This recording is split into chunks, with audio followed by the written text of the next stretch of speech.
Emotional ব্যবসা। Yes, আপনার টাকা যে টাকাটা ডোনেট করছেন সেই ডোনেট টাকাটা 1,000 হোক যেমনই হোক, সেই টাকাটা আদেও কি সে অসহায় মানুষের কাছে পৌঁছাচ্ছে নাকি বিছখানে কেটে নেওয়া হচ্ছে। আজকে এই বিষয়টা নিয়ে কথা বলবো কারণ অনেক সোশ্যাল মিডিয়া অনেক সোশ্যাল ওয়ার্কার রয়েছে যারা এইরকম ধরনের ইমোশনাল ভিডিও বানিয়ে আপনার কাছ থেকে মোটা টাকা হাতিয়ে নিচ্ছে। ইয়েস, তবে হ্যাঁ, এই ভিডিওটা শুরু করার আগে আমি অবশ্যই বলবো, আমি কোনো নির্দিষ্ট ব্যক্তি বা কোনো নির্দিষ্ট চ্যানেলকে লক্ষ্য করে কিন্তু কথাটা বলছি না, কারণ আজকে সমাজে এরকম ধরনের অনেক কাজ হচ্ছে, অনেকে করছে। তো সমাজকে সচেতনামূলক একটা বার্তা আমার তরফ থেকে একটা দেওয়ার চেষ্টা করছি। তবে হ্যাঁ, আমি এই ভিডিওটি অবশ্যই যে সমস্ত সুরাট প্রবাসী যারা রয়েছে, সুরাটে বাঙালি প্রবাসী যারা রয়েছে এবং রাজ্যের বাইরে এবং দেশের বাইরে যেসব প্রবাসীরা রয়েছে তাদেরকে দৃষ্টি আকর্ষণ করছি আজকের এই ভিডিওটা। অবশ্যই ভিডিওটা শেয়ার করবেন সচেতনমূলক করার জন্য। দেখুন, আমরা প্রবাসীরা বেসিক্যালি ইমোশনাল হয়ে থাকি। প্রবাসী মানেই একটু ইমোশনাল হয়ে থাকে, যেহেতু আহ, আমরা প্রতি মাসে একটা মোটা টাকা মানে একটা স্যালারি পেয়ে যাই। তো সেই স্যালারি থেকে 1,000 টাকা কি 2,000 টাকা ডোনেট করে দেওয়াটা আমাদের কাছে কোনো ব্যাপারই না। কিন্তু ওই অসহায় ব্যক্তির কাছে 1,000-2,000 টাকা মানে কিন্তু অনেক বড় ব্যাপার। কিন্তু আদেও ওই 1,000-2,000 টাকাটা সেই অসহায় ব্যক্তির কাছে কি পৌঁছাচ্ছে আপনি কি জানেন? অনেক এরকম সোশ্যাল মিডিয়া প্ল্যাটফর্ম রয়েছে যারা কিন্তু এইসব ইমোশনাল ভিডিও বানিয়ে সেখানে তাদের স্ক্যানার দেওয়া হয়, তাদের কিউআর কোড দেওয়া হয়েছে। আপনি টাকাটা কিন্তু তাকে করছেন। বেসিক্যালি কি হয়, আপনি যখন কোনো ভিডিও দেখছেন বা সেখানে ভিডিওতে আবেগে, যখনই আপনার ফেসবুক খুললেন, ফেসবুকে একটা ভিডিও এলো, আপনি আবেগে ইমোশনাল হয়ে তাকে কিন্তু পে করে দিচ্ছেন। আপনি আর দেখলেন না যে পেমেন্টটা কার কাছে গেল। আপনি কিন্তু যাচাই করলেন না যে আপনার ওই পেমেন্টটা, আপনার ওই টাকাটা আদৌ কি সেই অসহায় মানুষের কাছে পৌঁছালো। ইয়েস, অনেক জায়গায় এই টাকাটা পৌঁছাচ্ছে না।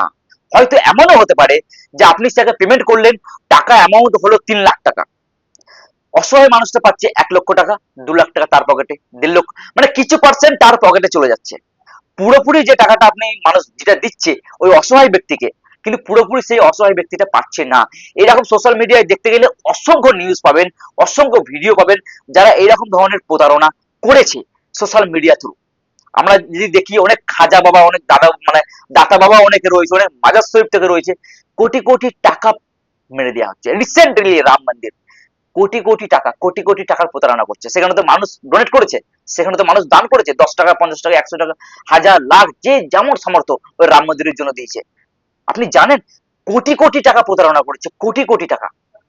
আমি সেই প্রসঙ্গে কথা বলছি না, কিন্তু আজকে আমরা বাঙালি প্রবাসীর মধ্যে কিন্তু অনেকে এরকম রয়েছে যারা এরকম ধরনের ভিডিও বানিয়ে তারা নিজেদের মানে কিউআর কোড ওখানে লাগিয়ে করছে। আমি এরকম বলছি না যে করছে, বা আমি এটা বলতে চাইছি না যে তার মানে অনেকে রয়েছে যে ফেসবুক পেজে তার অনেক লক্ষাধিক ফলোয়ার্স মানেই কি সে জেনুইন, এমনটাও কিন্তু কোনো কথা নয়। আমার বলার একটু, আবার অনেকে রয়েছে যারা এরকম ধরনের কাজ করে সোশ্যাল মিডিয়ায় এসে, তারা একটা পেজে অসংখ্য ফলোয়ার্স রয়েছে, তারা মানুষের সাথে, মানুষের পাশে, মানুষের হয়ে কাজ করে। Yes, is authentic. আর অনেক বড় বড় চ্যানেল রয়েছে, মিলিয়ন্স ফলোয়ার্স তাদের, তারা কিন্তু কখনো তাদের নিজেদের কিন্তু কিউআর কোড দেয়নি। ইভেন আমরাও যদিও আমাদেরকে এইসব কাজ খুব কম করি, আমাদের কাছে সময় নেই, যদিও আমরা এক্সপ্লোর করি, নিউজ চ্যানেল আছে আমার, এবং আমি নিজেও একটা জব করি, তো সেক্ষেত্রে এইসব ব্যাপারে আমাদের খুব একটা সময় আমরা পাই না। তবে আমরা এর আগে যেগুলোতে করেছি, যতগুলোই করেছি, আমরা কখনো আমাদের নিজেদের স্ক্যানার দিই নি এবং আগেও কোনোদিন দেবো না, যাতে করে মানুষ আমাদেরকে প্রশ্ন করুক যে ভাই কত টাকা উঠলো আর ওদেরকে কত টাকা দিল, এই প্রশ্নটা যাতে আমাদেরকে না শুনতে হয়। তো এরকম আমি বলছি না যে অনেকেই করছে, বাট অনেকেই করছে এবং অনেকেই করছে না। হ্যাঁ, আপনি যদি পেমেন্ট করার থাকে, অনেক বড় বড় এনজিও রয়েছে, আপনি সেই এনজিও তে ডোনেট করতে পারেন। অনেক বড় বড় ক্লাব রয়েছে রেজিস্ট্রেশন, তো আপনি সেই রেজিস্ট্রেশনে সেখানে গিয়ে আপনি পে করতে পারেন। তবে সোশ্যাল মিডিয়ায় এরকম আবেগে, এরকম ইমোশনাল ভিডিও দেখে আগে ভিডিওটি যাচাই করুন, সেই ভিডিওটা যে কি নিয়ে ভিডিওটা হয়েছে সেখানে মূলত ডকুমেন্টস হওয়া দরকার। ফর এক্সাম্পল, আমি কারো বড় প্রবলেম হয়েছে, শারীরিক সমস্যা, সেই শারীরিক সমস্যা কিন্তু অনেক প্রেসক্রিপশন থাকে, অনেক ডকুমেন্টস থাকে, সেগুলোকে প্লে করতে হয়, সেগুলোকে দেখাতে হয়। সেখানে তাদের কন্ট্যাক্ট নাম্বার থাকবে, তাদের কিউআর কোড থাকবে, তাদের ডিটেলস থাকবে। এগুলো আগে যাচাই করুন। এগুলো যাচাই না করলে আপনি যে পেজ থেকে ভিডিওটা পোস্ট করছে তাকে কন্ট্যাক্ট করুন যে ভাই এইটার কন্ট্যাক্টটা কি, এটা কন্ট্যাক্ট ডিটেলস দিন, আমি পে করব। তো আমার মনে হয় আমি কাউকে লক্ষ্য করে, আমি আগেও বললাম, আমি কোনো ব্যক্তিকে বা কোনো চ্যানেলকে বা কোনো পেজকে লক্ষ্য করে কথাটা বলছি না। আমি সমাজকে সচেতন করার জন্য, আপনাকে সচেতন করার জন্য, যাতে করে আপনার ডোনেশনের টাকা, ধান সবাই করে, কম বেশি দান, বছরে হোক মাসে হোক, কম বেশি প্রত্যেকটা মানুষই দান করে, গরিব থেকে বড়লোক পর্যন্ত। কিন্তু আপনার যে দানের টাকাটা, আপনার যে ডোনেশনটা, সেই টাকাটা আসলে সে অসহায় মানুষটা পাচ্ছে কিনা, তার কাজে লাগছে কিনা, এটা জানা আপনার জরুরি, যেহেতু টাকাটা আপনি দিচ্ছেন। তো এই জন্য আগে গিয়ে ইমোশনাল ভিডিও দেখে আবেগে এইরকম ধরনের পেমেন্ট করার থেকে সচেতন থাকুন, সেই ভিডিওটার ডিটেলস দেখুন।